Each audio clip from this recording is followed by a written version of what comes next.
کہ ہمارے رب نے کیا فرمایا ہے، اور اس کے بعد خود ہی کہتے ہیں کہ اللہ نے جو بھی فرمایا ہوگا وہ حق فرمایا ہوگا۔ پھر اللہ فرماتے ہیں جبرائیل میں نے آج اس بندے کو اپنا محبوب بنا لیا، تم بھی اسے اپنا محبوب بناؤ۔ حضرت جبرائیل علیہ السلام بھی اس بندے سے محبت کرنے لگتے ہیں۔ پھر حضرت جبرائیل علیہ السلام کو حکم ہوتا ہے کہ آسمانوں کے تمام فرشتوں کو خبر دے دو، یہ اللہ کا پیارا بن گیا ہے۔ حضرت جبرائیل علیہ السلام آسمان کے تمام فرشتے اور تمام نورانی مخلوقات بھی اس سے محبت کرتے ہیں۔ آسمان کے کھربوں فرشتے اس سے محبت کرنے لگتے ہیں۔ پھر ایک فرشتہ آسمان سے دنیا میں آتا ہے اور اعلان کرتا ہے کہ اے لوگو، فلاں شخص اللہ کا محبوب ہے۔ حضرت جبرائیل علیہ السلام اور تمام آسمانوں کی نورانی مخلوقات اس سے محبت کرتی ہے، تم بھی اس سے محبت کرو۔ اور پھر دنیا والوں کے دلوں میں اللہ پاک اس بندے کی محبت ڈالتا ہے۔ تو اس لیے دنیا میں دو کام ضرور کرو جس کو کرنے سے اللہ ہم سب سے راضی ہو جائے، ہمیں اپنا محبوب بنا لے، انشاءاللہ دنیا اور آخرت میں کامیاب ہو جاؤ گے۔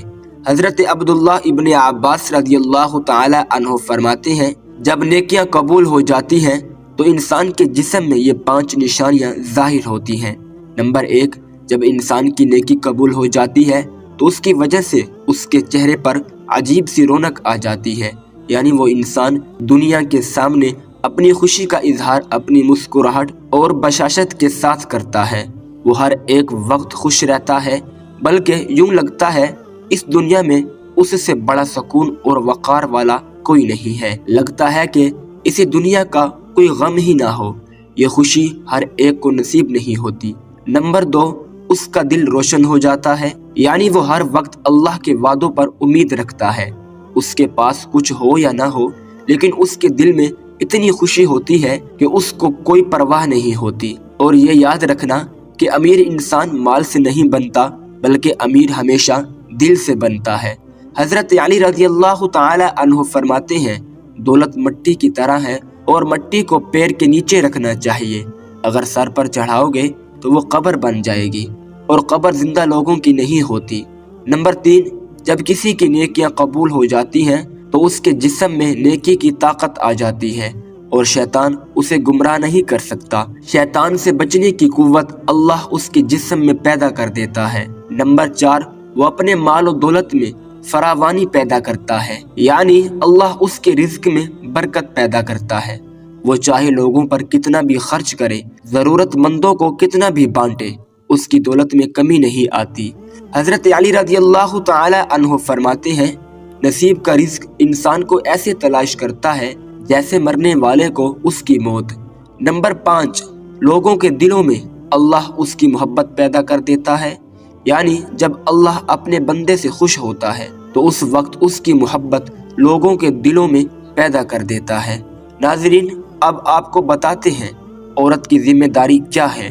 حضرت علی رضی اللہ تعالی عنہ نے فرمایا عورت کی سب سے بڑی ذمہ داری کیا ہے؟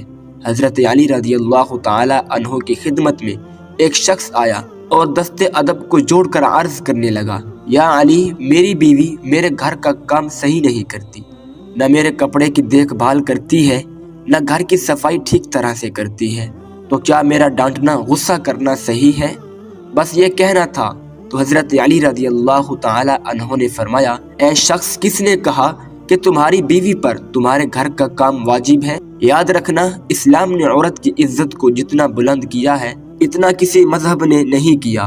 میں نے اللہ کے رسول صلی اللہ علیہ وسلم سے سنا کہ عورت کی سب سے بڑی ذمہ داری یہ ہے کہ وہ اولاد کی اچھی پرورش کرے اور وہ اپنی اولاد کا خیال رکھے، لیکن اگر اپنی اولاد کی پرورش کرنے کی اجرت شوہر سے مانگنا چاہے تو وہ بھی مانگ سکتی ہے۔ اور تم گھر کے کام کی بات کر رہے ہو، خوشی سے گھر کا کام کرتی ہے، گھر کو سنبھالتی ہے، تو یہ اس کی عظمت ہے، یہ اس کا بڑا پن ہے، اس کا شکریہ ادا کیا کرو، اس کا احترام کیا کرو۔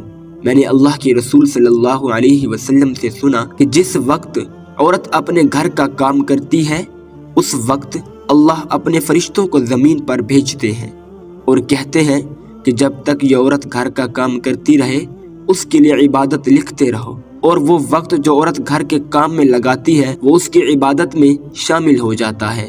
یہ عورت کی عظمت ہے کہ وہ تمہارے گھر کو جنت بناتی ہے، تمہارے بچوں کو عظیم انسان بناتی ہے، لیکن اگر کوئی عورت پر ظلم کرے، گھر کے کام کی وجہ سے اسے ٹوکتا رہے، اس پہ ظلم کرتا رہے، تو روز محشر میں اللہ اس انسان کو گدھے کی شکل میں اٹھائے گا اور دوزخ کا ایک دروازہ ان لوگوں کے لیے کھولا جائے گا اور یہ کہا جائے گا کہ یہ وہ انسان ہیں جنہوں نے اپنی ہی عورتوں پر ظلم کیا، ان کو حقیر سمجھا، ان کو غلام سمجھا۔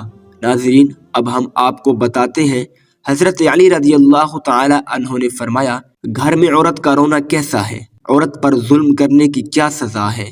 حضرت علی رضی اللہ تعالی عنہ راستے سے گزر رہے تھے، دیکھا کہ ایک شخص اپنی بیوی پر ظلم کر رہا تھا۔ حضرت علی رضی اللہ تعالی عنہ ان کے قریب گئے اور فرمانے لگے، اے شخص، اللہ سے ڈرو، تمہاری مفلسی، پریشانی اور رزق میں تنگی کا سبب یہ ہے کہ یہ تمہاری بیوی تمہارے ہی ظلم کی وجہ سے تمہارے ہی گھر میں روتی ہے۔ میں نے رسول اللہ صلی اللہ علیہ وسلم سے سنا کہ جس گھر میں عورتیں روتی ہیں اس گھر میں رزق کے فرشتے نہیں آتے، اور یوں اس گھر میں رہنے والے مردوں کے رزق کی راہیں تنگ ہونے لگتی ہیں، اور یوں وہ پریشانی، مفلسی میں گرفتار ہو جاتے ہیں۔ یاد رکھنا، اللہ نے اولاد مرد کی تقدیر میں اور دولت عورت کی تقدیر میں لکھی ہوئی ہے۔ اگر تم یہ چاہتے ہو کہ تمہارے رزق میں فراوانی ہو اور عزت، شہرت، دولت دن بدن بڑھتی جائے تو اپنے گھر میں اپنی عورتوں کا خیال رکھو، انہیں خوش رکھو۔ اللہ کے فضل و کرم سے تم عزت، شہرت اور دولت میں فراوانی پاؤ گے۔ ناظرین، اسی طرح کا ایک اور واقعہ ہے کہ ایک مرتبہ حضرت علی رضی اللہ تعالی عنہ راستے سے گزر رہے تھے۔ آپ نے دیکھا ایک شخص اپنی عورت پر ظلم کر رہا تھا اور اس کی توہین کر رہا تھا۔ حضرت علی رضی اللہ تعالی عنہ ان کے قریب گئے اور فرمانے لگے، اے شخص، یاد رکھنا، اللہ نے مردوں کو طاقتور اس لیے بنایا ہے تاکہ وہ عورت کی حفاظت کر سکے، نہ کہ عورت پر ظلم کر سکے۔ میں نے نبی کریم صلی اللہ علیہ وسلم سے سنا کہ جو مرد اپنی عورت پر ظلم کرتا ہے تو اللہ اس پر لعنت بھیجتے ہیں۔ تو اس نے کہا، یا علی، یہ میرے نکاح میں ہے، میں اس سے جو بات کہتا ہوں یہ میری بات نہیں مانتی۔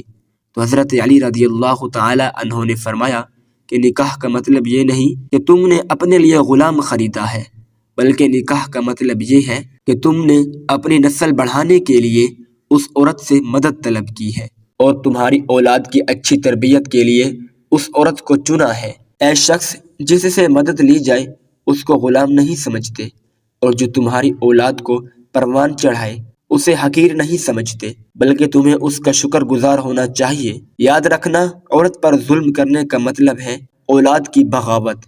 آنے والے وقت میں جو اولاد اس عورت کی جسم سے تمہیں نصیب ہوگی تو اس کے وجود میں تمہارے لیے بغاوت ہی بغاوت ہوگی۔ اللہ تعالیٰ سے دعا ہے کہ اللہ ہمیں دین حق پر چلنے کی توفیق عطا فرمائے اور ہماری اولاد کو ہمارے لیے رحمت بنائے اور ہمیں دین کی مکمل سمجھ نصیب فرمائے۔